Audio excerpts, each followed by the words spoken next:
Olá, boa noite. Chegou o dia da nossa live. Sejam muito bem-vindos. Eu não sei que horas você vai estar vendo essa live, mas eu quero te desejar que o Espírito Santo de Deus ministre no seu coração. Hoje teremos uma convidada, a Alessandra. Ela vai contribuir muito hoje sobre como se restaurar primeiro, ensinar as mulheres que estão passando por um processo difícil em seus casamentos ou até mesmo na sua vida pessoal, a como se conectar com Deus. E é sobre isso que vamos falar hoje nessa noite. Eu vou chamar agora ela já entrou aqui na live, vou estar conectando ela agora e sejam muito bem-vindos. Boa noite, Thaís. Deixa eu te convidar aqui.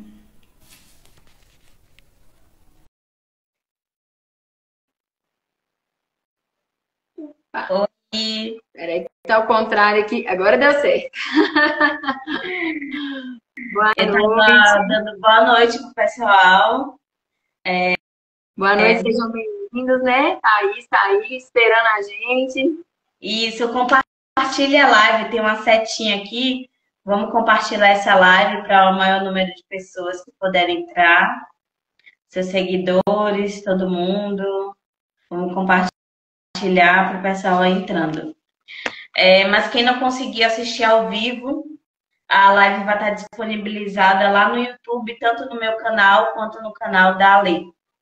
Eu vou baixar a live no final e vou deixar lá salva no.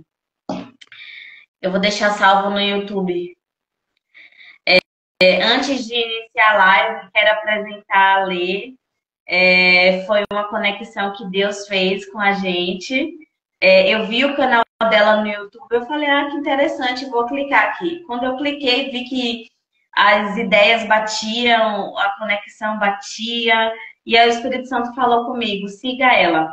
E aí eu segui, depois comentei lá no vídeo e a gente fez a amizade do céu, né? A conexão do céu. Eu costumo dizer que Deus começa a apresentar os amigos dele pra gente. Então, a Lê é uma amiga íntima, né, do pai. E eu quero agradecer a sua presença hoje. E hoje vamos falar um pouco sobre como se restaurar primeiro. Mulheres que estão passando por um processo difícil, divórcio, separação, ou até mesmo estão precisando se conectar com Deus e não conseguem por conta da frieza espiritual. E o tema como se restaurar primeiro é basicamente isso. Mas antes de começar, vamos orar? Vamos, com certeza. Amém. Espírito Santo, queremos te agradecer por esse dia, por esse momento. Sabemos que tudo que acontece debaixo da terra é o Senhor que permite. Então, te damos graças pela permissão de fazer essa live. Eu não sei quem vai assistir esse vídeo, Pai, mas direciona aos corações corretos, direciona, Senhor, aos lares corretos para assistir, Senhor, essa live.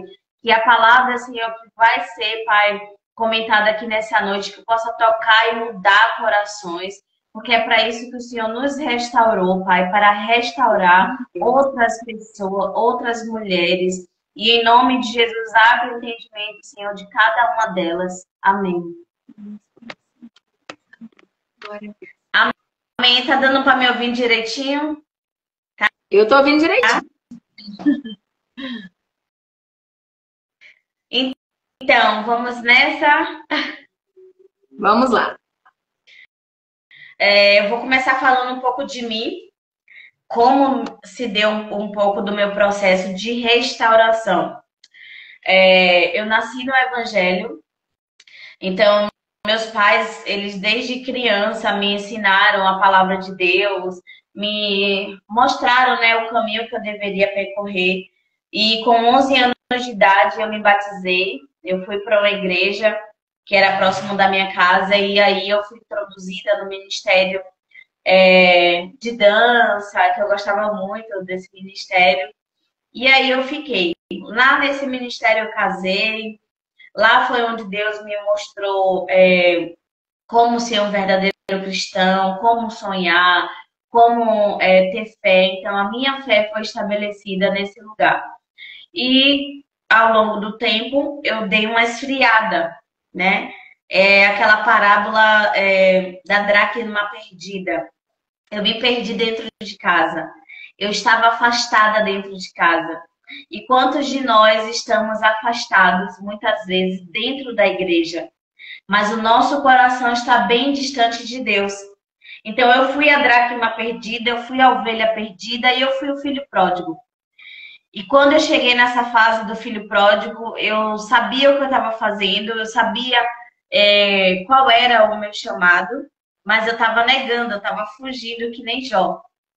Mas de Deus ninguém se esconde, né? A gente não consegue se esconder de Deus.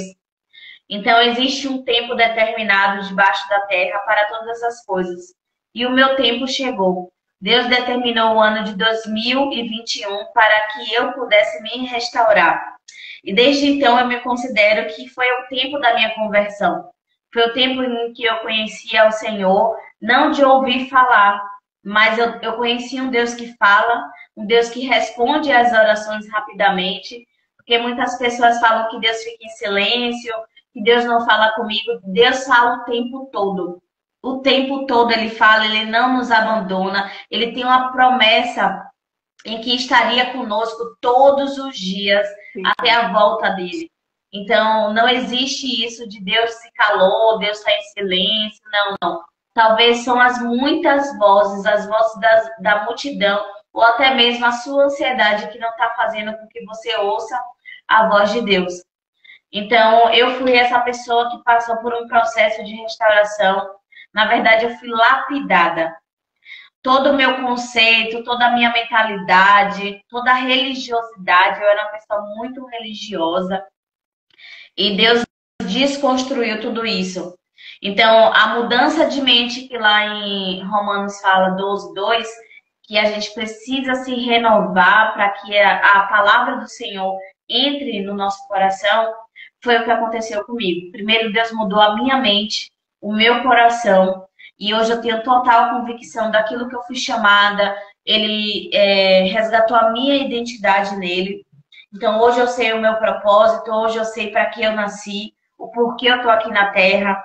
Hoje eu sei qual é o meu projeto de cuidar de mulheres, que assim como eu tiveram vários traumas emocionais, bloqueios relacionados à família, a casamento, e hoje eu tenho uma verdadeira clareza sobre aquilo que Deus quer na minha vida através do processo de restauração que eu passei.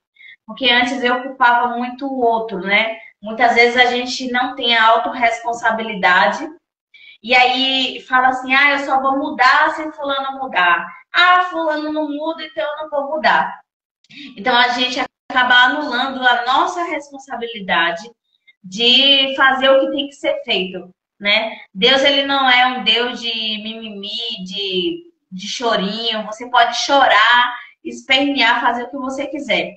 Quando chega o tempo de Deus na sua vida, vai ser executado aquilo que ele determinou.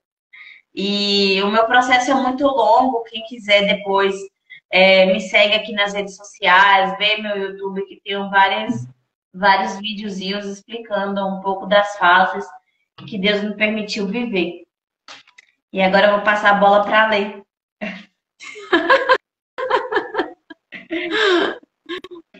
Então,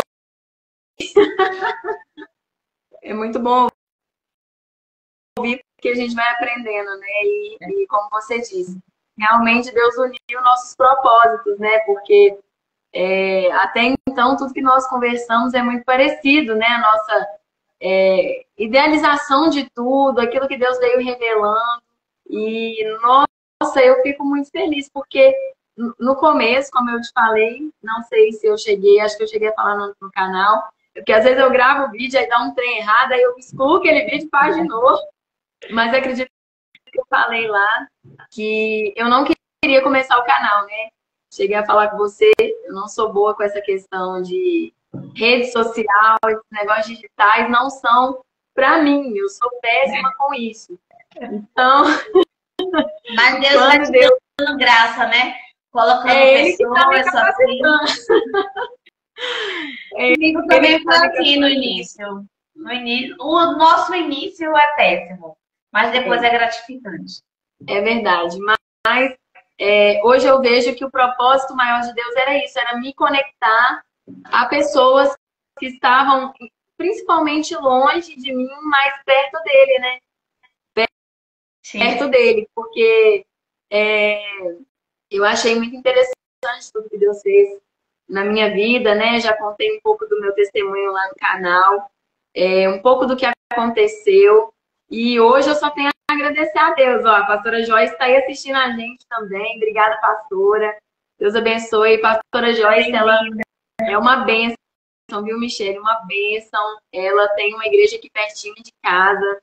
Ela também trabalha com a questão da cura na alma. Uma bênção. Eu tô para gravar um vídeo ainda com ela, em nome de Jesus. Vou fazer o convite aqui de novo, que agora fica ao vivo aí. Que bênção. Mas assim, né, Michele, como eu falei com você, eu tenho observado que as pessoas não têm tido muita preocupação em se curar, em reconhecer os próprios erros. E é claro que a gente vê na própria Bíblia que é muito mais fácil jogar a culpa no outro, né?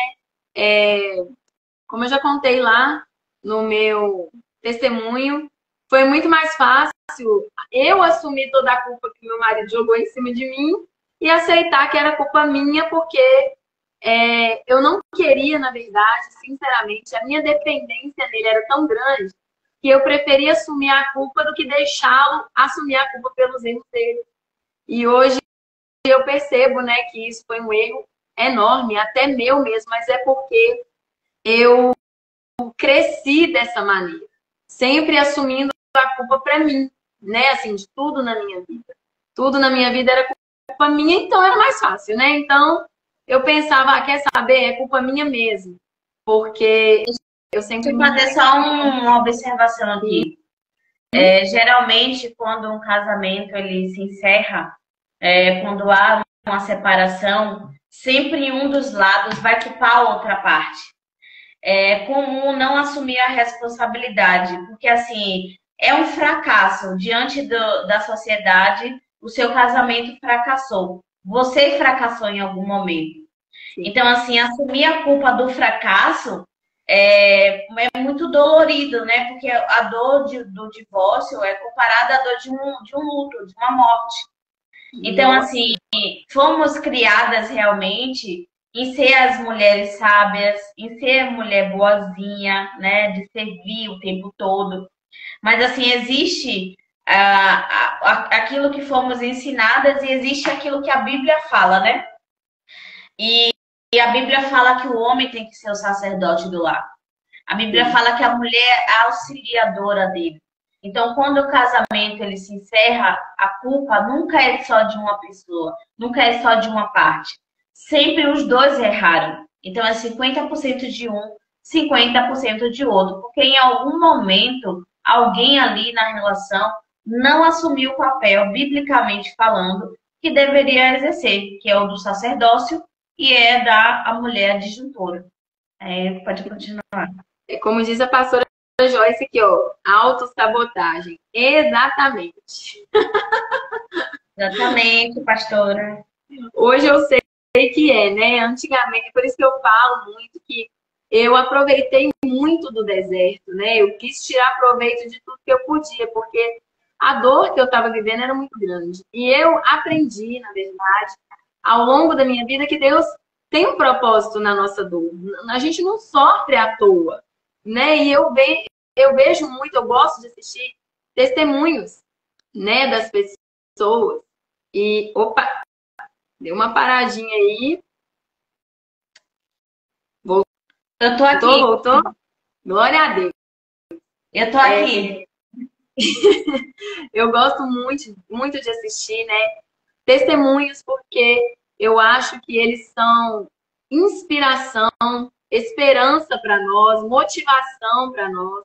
E eu acredito que Deus opera milagres na vida de todos. Então, se Ele operou na sua vida, para mim, isso me serve de motivação para eu continuar, para eu me inspirar e ir em frente, né? Eu costumo dizer que o deserto na vida de um cristão é um cuidado de Deus. Ele nos ama tanto que ele prefere te separar por um tempo para cuidar de você, para te lapidar, para te mostrar os seus erros, porque ele poderia fazer isso para todo mundo ver, mas ele prefere te separar, te levar para o secreto, que é o lugar onde somos forjadas, é no secreto, para que ele possa lapidar a gente de um vaso que estava ferido para um vaso novo. Então, o deserto nada mais é do que o cuidado de Deus, o amor de Deus é tão grande que ele permite que a gente entre em vales, ele permite que a gente entre em desertos,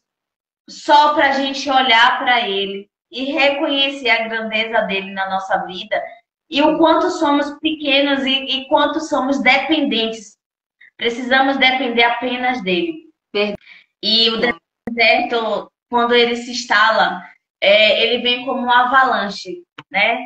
É um reboliço que acontece, a sua vida muda totalmente, mas no final do processo você agradece. E eu queria saber de você, Ale, como se deu o processo na sua vida de restauração? Então, não foi fácil. Foi outra coisa que eu aprendi. Eu tô lendo comentário aqui. Tô aprendendo, tá, gente? Mas tô lendo aqui. A Thaís disse, né? Há um mês estou no deserto, estou em busca da restauração do meu casamento e nesse pouco tempo tenho aprendido um tanto. Mas é isso, né, Michelle? É aprender. O meu processo de deserto no começo não foi fácil. Eu não estava entendendo nada. Sofrendo demais, mais perdida que cego, do cego em tiroteio, entendeu? Eu ficava assim, Deus, mas como assim? O que está acontecendo? Por quê? E tem gente que fala assim, a gente tem que parar de perguntar os porquês das coisas. Mas eu não paro, não. Eu sou uma pessoa questionadora e eu pergunto para Deus, a não ser quando ele fala assim, para de me perguntar o porquê e começa a me perguntar o para quê. Mas no começo, né, eu não estava entendendo nada, não. Eu não conseguia nem me entender mais. Eu não me conhecia mais. Eu me olhava no espelho e, sem brincadeira, eu falava, Senhor, quem sou eu? O que está acontecendo comigo? Eu não sabia mais quem eu era, sabe? É porque tinha dia que eu estava com muita sua raiva. identidade verdadeira estava sendo revelada. Exatamente. Até então, ao longo da minha vida, eu vim buscando a minha identidade sempre no outro. Nas minhas filhas, no meu marido, no meu pastor, sempre no outro. Eu não conseguia me encontrar com Deus, né? Hoje eu até falei isso. Eu fui no clube, gente, é impressionante. Fui lá no clube, tô lá com minhas meninas, e chegou meu marido lá no clube. Aí eu falei com ele, Rodrigo, queria que você vivesse com Deus que eu tô vivendo hoje. O problema é que, na maioria das vezes, como o processo de deserto dói, a gente quer fugir. A gente não quer viver o deserto. E não vou mentir para você, no começo eu tive muitas preocupações banais, né? Por exemplo, e agora, Deus, o que eu vou fazer? Eu vou ficar sozinho o resto da minha vida, eu nunca mais vou poder casar. Nossa, minhas filhas são muito novas e eu tenho sonho de ter mais filhos. Quem me conhece sabe que eu tenho. E eu falava, Deus, e agora? Acabou tudo, vai desmoronar tudo. Minha casa em obra, sem janela, sem porta. E eu morando aqui, não tem um muro, né? Quem tá assistindo, o irmão Willis entrou aí também, ele até veio aqui arrumar minha laje pra mim, antes de eu viajar. Então, assim, eu falei, e agora? O que eu vou arrumar? O que eu vou fazer? Meu carro dando problema, e eu trabalho com carro, eu fiquei doente, minhas meninas ficaram doentes, cachorro do meu marido morreu. Gente, mas foi tanta coisa. Tudo de uma vez só, né? É uma avalanche. Tudo de uma vez. Nossa, foi tudo de uma vez. Eu falei, e agora, o que eu vou fazer? Só que assim, levei um tempo, como eu acredito que toda pastora voltou. Quantas pessoas você vai ver que teve o casamento restaurado em 1 mês, em 2 meses, em 3 meses? É porque vai de cada um. E sem contar o seguinte. É interessante essa parte que você está abordando, porque não existe restauração de casamento. Deus, ele não restaura casamento. Ele Não, restaura pessoas. pessoa. E muitos canais ensinam uma coisa totalmente diferente daquilo que é a palavra de Deus. A Bíblia diz que aquilo que Deus uniu não separe o homem. Ninguém separa. Tipo assim, é o homem que tem se separado, é o homem que tem escolhido não fazer a vontade de Deus. Então, Deus, ele não pode ir de encontro à palavra dele, mas o que é que ele faz? Ele separa um dos dois para restaurar-se primeiro, porque Sim. quando a gente viaja de avião, não sei se vocês já ouviram, a aeromoça fala quando, em caso de despressurização, a máscara vai cair em você. Sim. Não é para você salvar sua filha, não é para você salvar seu filho, seu avô, quem estiver do seu lado. Você precisa se salvar primeiro. Então é exatamente isso que Deus quer. Ele precisa resgatar um, porque a Bíblia diz que se um cair, o outro tem que estar de pé para sustentar. Então, assim, se os dois caírem, quem é que vai levantar? Quem? Então é necessário esse processo para que as pessoas entendam que não existe restauração de casamento, não existe você fazer campanha, não existe você subir no monte, descer no monte. Deus quer fazer em você. Então, enquanto você estiver cego espiritualmente, orando, Senhor, traz, Senhor, liberta, quem precisa de libertação é quem ficou. Sim. Quem precisa de cura é quem está em casa, não é quem saiu. Quem saiu, Deus está cuidando. Deus está cuidando de quem está lá fora. Então, é você que precisa se submeter ao processo. Olha como foi demorado para você até entender o que Deus queria com você. Você foi rápida, você demorou 5 meses. Eu demorei 1 ano. 1 ano.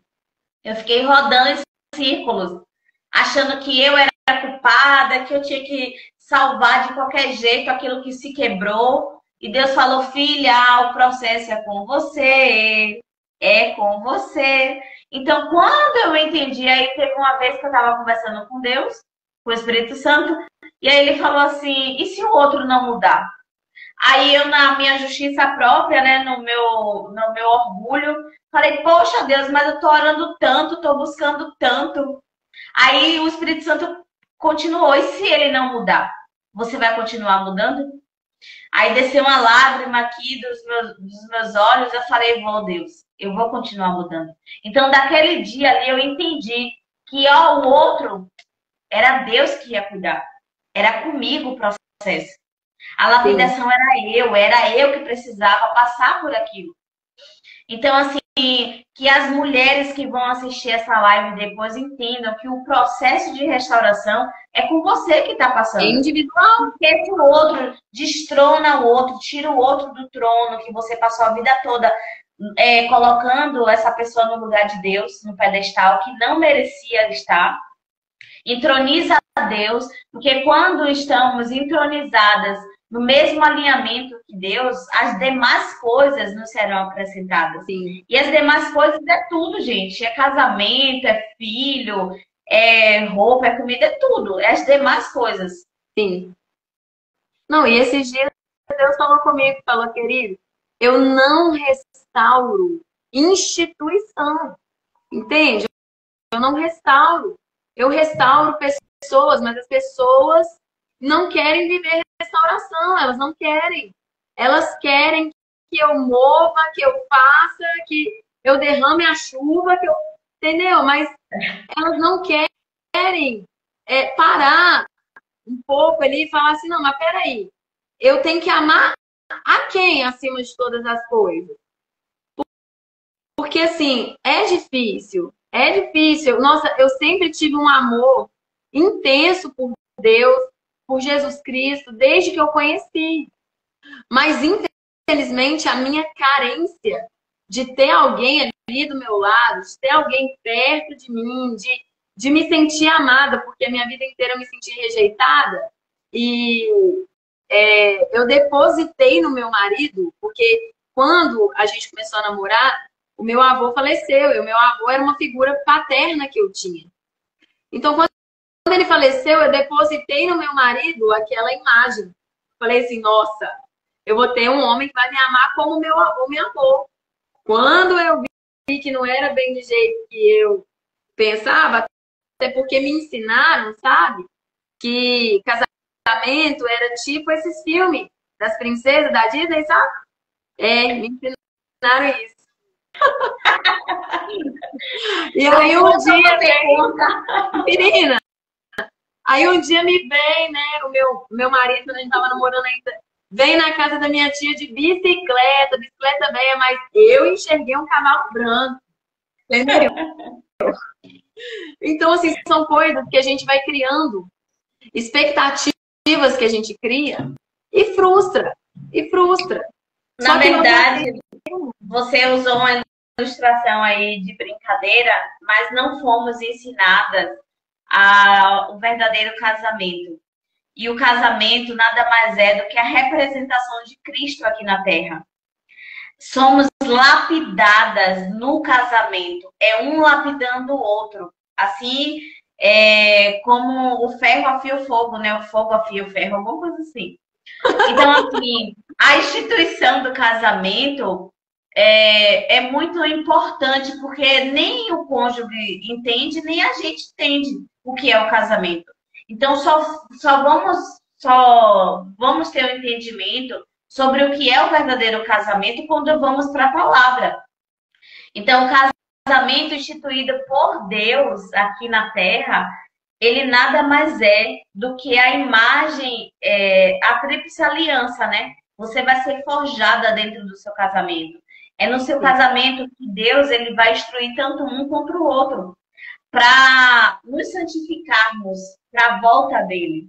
Então, se todo mundo entender isso, que não casamento não é uma instituição de conto de fadas, né? Eu não vou entrar no casamento porque eu estou sentindo, porque eu amo. Por um tempo a gente vive isso, mas por outro tempo não. O outro tempo você vai decidir permanecer. Você vai decidir ficar. Você vai decidir estar pela tríplice aliança que é Jesus no casamento. Sim. Não é à toa que Jesus, o primeiro milagre dele foi em um casamento. Sim. Então, assim, tudo que Deus faz, ele faz com um propósito. Ele instituiu a família aqui na Terra porque ele queria a representação dele aqui na família. Não, e olha o que a pastora falou. A mulher não é ensinada a ser mulher. Sim, mãe, esposa, doméstica. Isso, infelizmente, é cultural. Porém, isso é uma realidade, é uma verdade que vem do berço, né? A gente aprende isso. Desde a primeira boneca que a gente ganha, a gente aprende isso.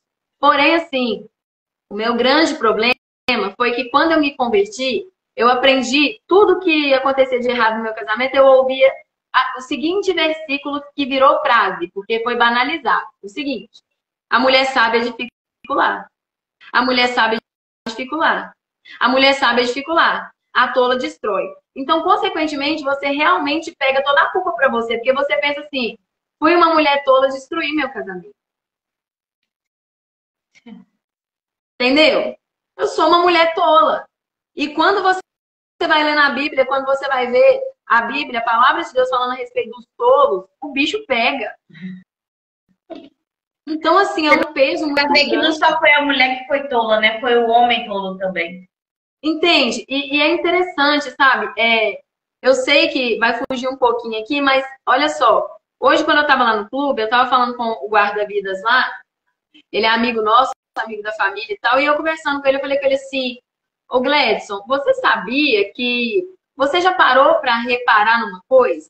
Quando Moisés deu carta de divórcio, quando Jesus fala sobre o divórcio, enfim, quando você pega lá, eles só usam a figura masculina como sendo o progenitor do erro. A mulher, ela sempre está na figura de rebaixada, de humilhada, de repudiada. Por que isso? Porque naquela época era dessa forma. A mulher não era nada, ela não tinha valor nenhum para o homem. Então, sempre era voltado para o homem como realmente ali, o possuidor da decisão. Era ele que tomava a decisão. Consequentemente, o erro também era dele. A mulher, coitada, ela só era jogada, escorraçada e tudo mais. Mas por que que hoje em dia a gente vê tanta mulher abandonando o lar, tanta mulher divorciando, tanta mulher traindo, tanta mulher adulterando, porque a mulher inverteu o conceito. A mulher hoje quer ser homem. E aí o que acontece? Ela quer fazer a mesma coisa que o homem faz. Se o homem machuca, ela quer machucar. Se o homem abandona, ela quer abandonar. E por que Deus nos chama para a nossa restauração individual? Porque um dia Deus falou comigo assim, olha, a salvação é individual. O meu tratar é individual. Eu não fiz a sua vida junto com a vida dele. A palavra vai dizer que vocês serão uma só carne. Mas a alma de vocês está separada, o espírito está separado. Entendeu?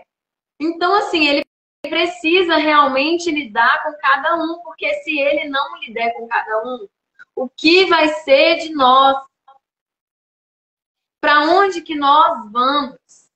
E eu falei, Deus, eu não desejo... A pastora Joyce falou assim, dureza do coração do homem, ser humano. E eu costumo dizer que a dureza no coração do homem é o pecado, né? Todas as vezes que o pecado ele se instala na vida de um cristão, ele automaticamente é afastado do projeto original de Deus. O projeto então, todos os pecados destituídos estão da glória de Deus. Sim. Então, a dureza mas é aí do coração nada mais é isso, o pecado. É aí que tá, porque o que nós não queremos é o quê? Assumir o nosso pecado. Assumir o pecado requer mudança de vida. E as pessoas acham que assumir pecado é só chegar e falar, Deus, pequei, me perdoa, vai lá e faz de novo. E aí é muito complicado, porque se você confessa um pecado, mas continua praticando o pecado, poxa vida, quem é pior? Aquele que sabe, que conhece a palavra, que está buscando, ou aquele que saiu, que abandonou Deus, que não sabe de nada? Ale, deixa eu fazer uma observação em relação ao que você falou agora sobre pecado. Muitas pessoas elas têm dificuldade de deixar de pecar com alguns pecados íntimos ou que não são confessados. Ou então, assim, elas já pediram perdão para Deus sobre aquele pecado, sobre aquilo que ela sabe que afasta ela de Deus, mas elas não conseguem abandonar.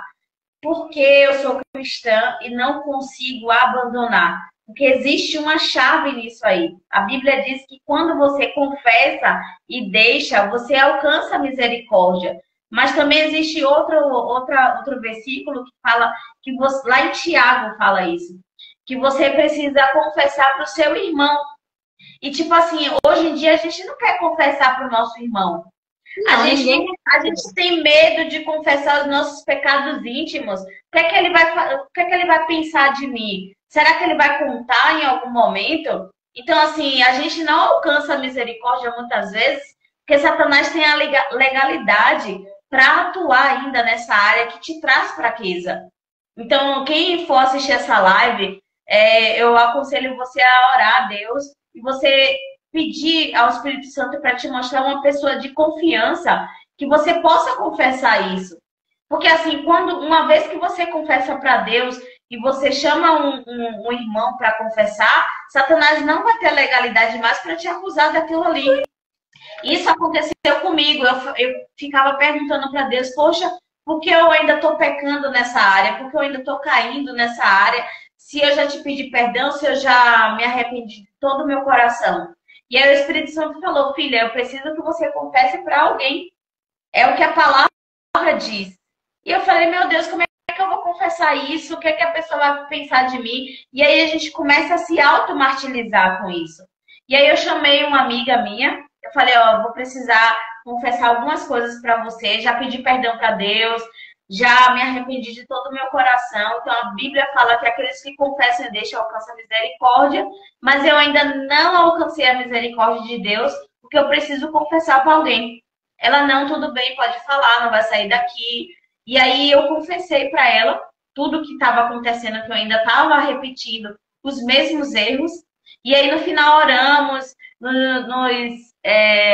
nos entendemos, ela também confessou alguns pecados. E diante de Deus, acredite você se quiser ou não, Depois disso, nunca mais eu fui tentada nessa área. Nunca mais eu sequer pensei, pelo contrário. Quando eu lembro disso, porque assim, hoje a gente tem a escolha de pecar ou não, a gente decide pecar ou não.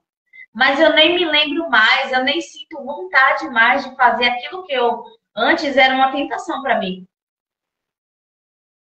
Sim. O problema é que a pessoa corta a parte do ora e pede a Deus, né? E vai lá e confessa para qualquer um. E hoje em dia os irmãos não têm amor mais, não. Na hora que você vai A compaixão confessar, o irmão